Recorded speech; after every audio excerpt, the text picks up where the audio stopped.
Oh, I'm glad I didn't watch the game yesterday. Looks like they started out pretty good. I'd like to just see what the score was. First quarter was. We've got this for you, Russell. We know you're a big Husker fan, so we got you a Husker plate. And that is it. You can if you like. We just wanted you to have that because we thought we'd appreciate it.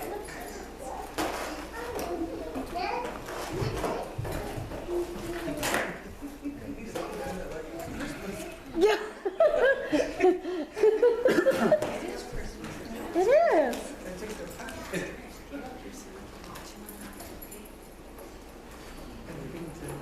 Uh, 12 days I don't bring my knife. All right.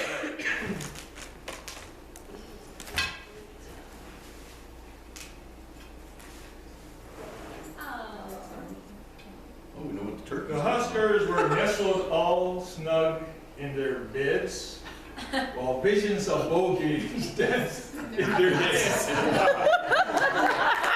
We would have said something like that several years ago when we were back-to-back national champions, right? But, you know, we can only dream of that happening again, right? But you know what? Again, I didn't get to watch the game, but I'm happy that now the house is completed. Because you guys know how much time I've been spending over there. But you know, it's been a chore, but I really enjoy remodeling. I always enjoy it. And I'd like to do a really good job. I knew once Julie said she wanted the house and she would move in on the 1st of November that I had to really cut some corners and maybe not do as good of a job as I would have liked to. But it is, I believe, it looks really good, and those who have come and looked at it have really said that they think it looks nice. I mean, it's usually the guy, the artist, that can see the flaws in their artwork, right? Mm-hmm. But when other people come in, they don't see the intricate parts that really make something of high quality. And you know, when I think about that, you know, earlier we stood up to give honor, right, to our veterans. And you know, like when Nebraska wins or scores a touchdown even, right? What happens to the audience? They jump to their feet and they are basically praising the team for scoring the score. Or any good play that they make, like it's a 60-yard pass and go for a touchdown, and everybody jumps up to their feet and praises the team for that score, right? And maybe there's something about standing that is within us, that God created, that it is a good thing to stand when there's something that you want to give glory to, or give honor to, or give praise to. And you know, when I think about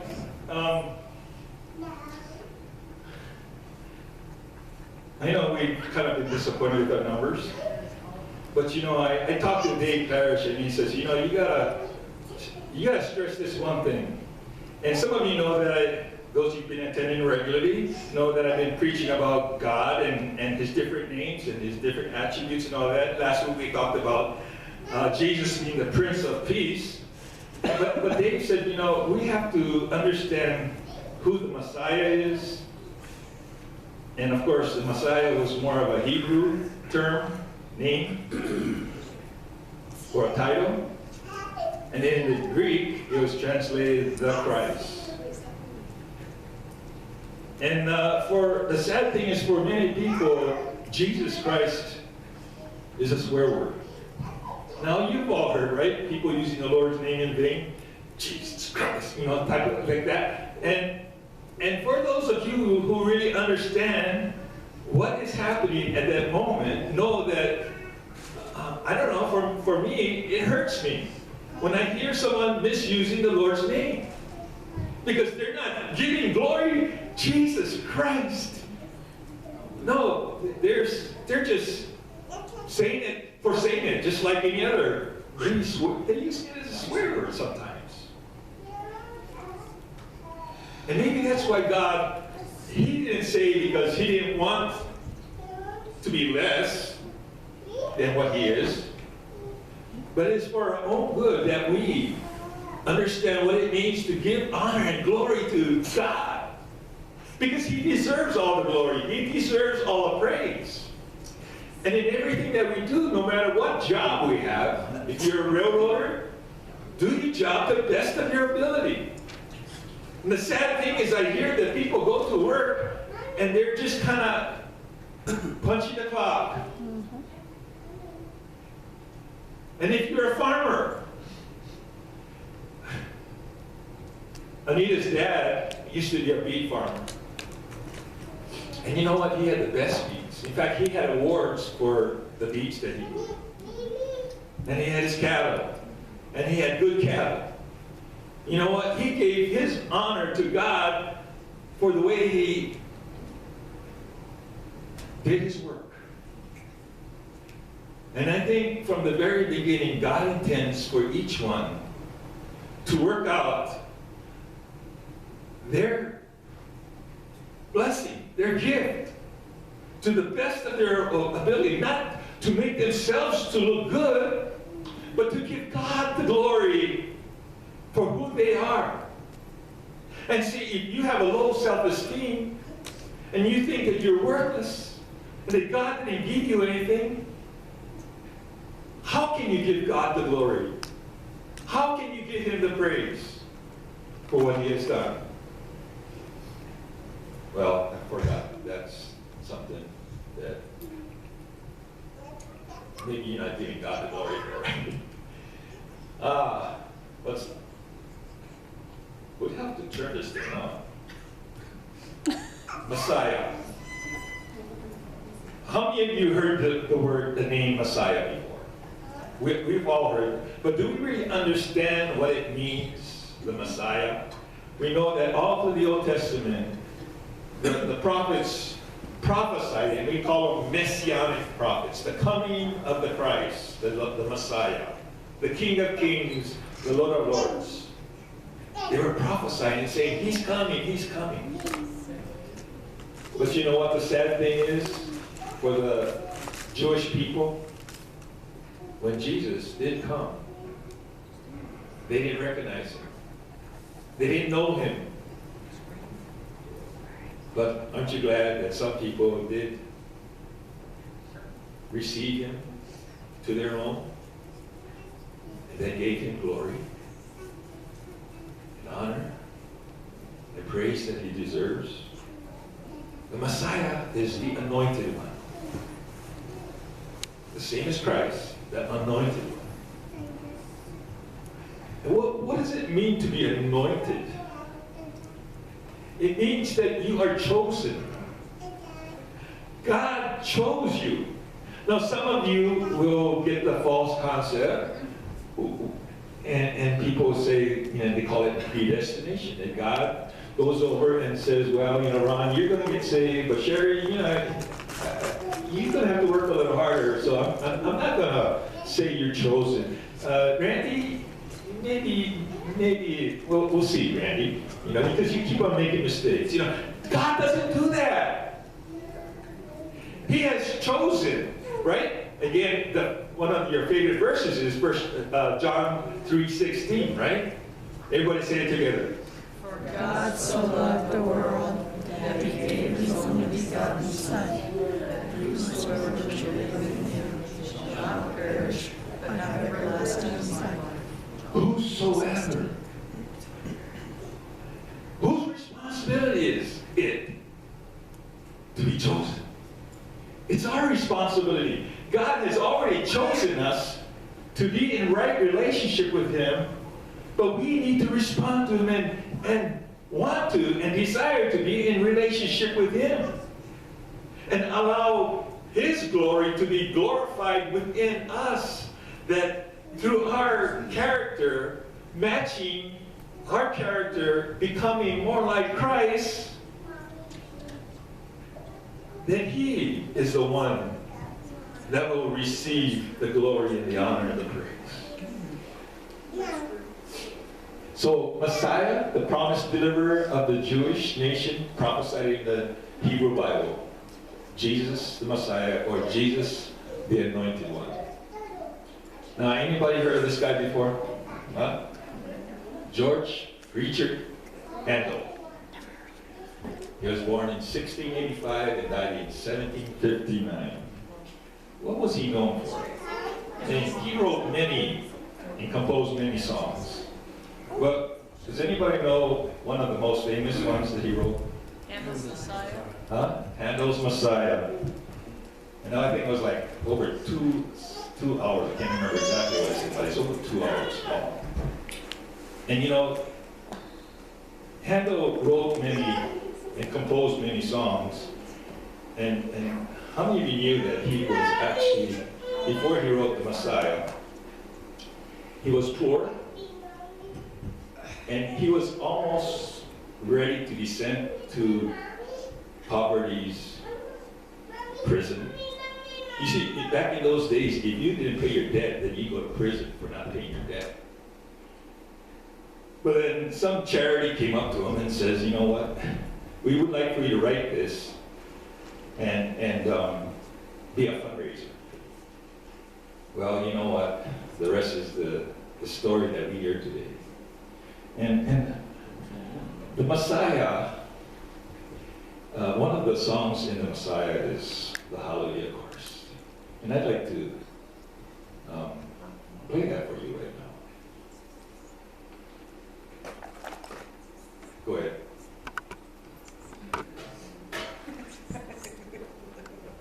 And remember what you do when you honor God, okay? Or honor anyone.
Praise God.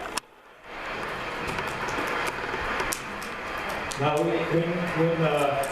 when he was composing this piece, Handel said that he just felt right in the very presence of God, and that there was these angels around. Can you imagine? I mean, such talent. When I just think of how God created music, I just can't understand how people can be atheists. When he gives a special talent to someone. Now, how many of you have ever written a song before? I mean, actually compose a song where you write out the notes. And how many of you knew that math has something to do with music? If you don't know how to count, you cannot play music very well, can you? In fact, some of you might have noticed that some of our songs were not in sync with Casanova. That's because we weren't, of course, I didn't have the music, I have just the words and the chords. But the thing is that there is, like in a common time, which is 4/4 beat, okay, you got 4 beats per measure. If you look at the songbook, you'll see that there's what we call a measure, and then there's quarter notes, half notes, whole notes. That's all math. But you know what? For someone to take some abstract thing out here and start writing it down, I think that's so amazing. And how can someone do all this on their own? I think that is a God-given gift for anyone to be able to create the music that I think is part of God. And when anybody does anything, like some of you know some famous artists, right? Who's some famous artist? Throw it out there. Da Vinci. Michelangelo, right? Known for the Sistine Chapel painting of the ceiling. Huh? Picasso, right? You know, the ones that really are special, I think, is the ones that actually give glory to God. Why is that? Well, when we try to take the credit for our own, I mean, there's a lot of musicians today, secular music, right?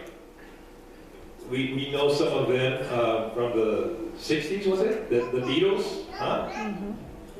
They got a lot of glory, they got a lot of fame. But they didn't give glory to God. So where did it end up? We just heard a testimony from Zach Williams, who started out in Nashville. And he said, you know what? Yeah, we were famous. But you know what? We got off the stage, I went home, and I was empty.